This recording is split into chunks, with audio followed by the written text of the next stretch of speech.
You take a guy first overall, and it comes with enormous expectations and somewhat limited patience, and that can be a problem. To speak to the Slafkovsky Project, here's our Director of Scouting, Craig Button. Craig, what went wrong in Juraj Slafkovsky's rookie season, and how do the Habs fix it moving forward?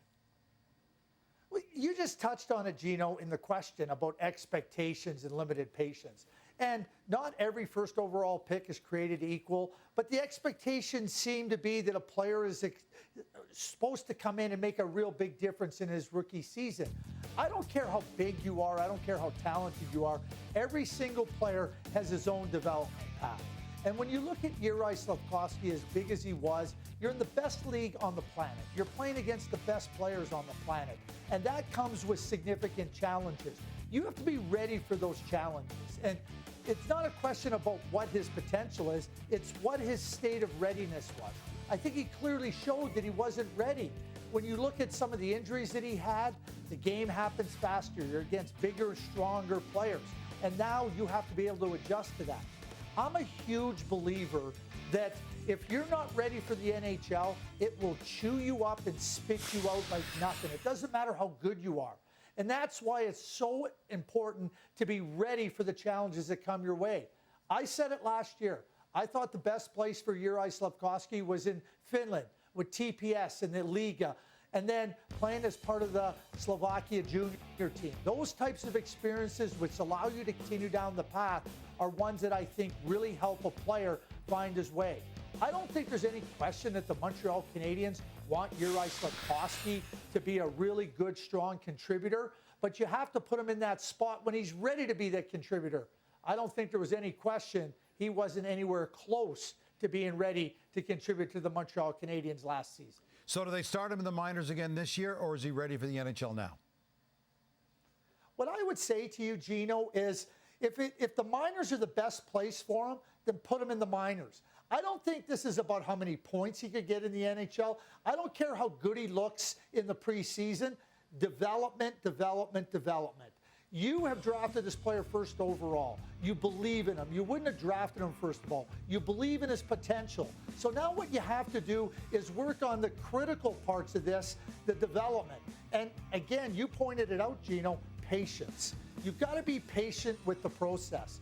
The process doesn't just happen with the snap of a finger. Yeah. It takes each player different timelines to realize their potential. So for the Montreal Canadiens, if it's a whole year in the American Hockey League, so be it. Go down there and play. We've seen many examples of players, being out of the spotlight, developing their game, working on the elements that they need to be strong contributors. And there's no question in my mind that Juraj Slafkovsky can be that contributor.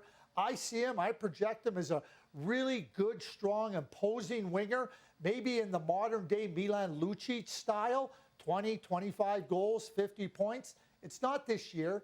It may not even be next year, but set him up to move along that path so that when you're looking for him to contribute to your team, he's ready to contribute.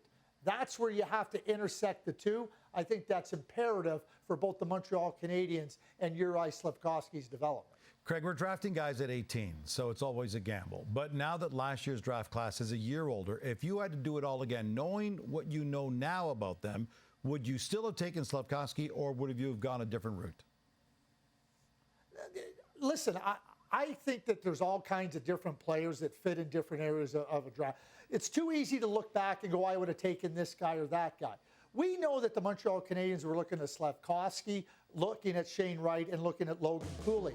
So let's just take Logan Cooley for an example. It would be too easy for me to say, oh, well, you take Logan Cooley first overall. But let's consider the development path. Same age player as Slafkovsky.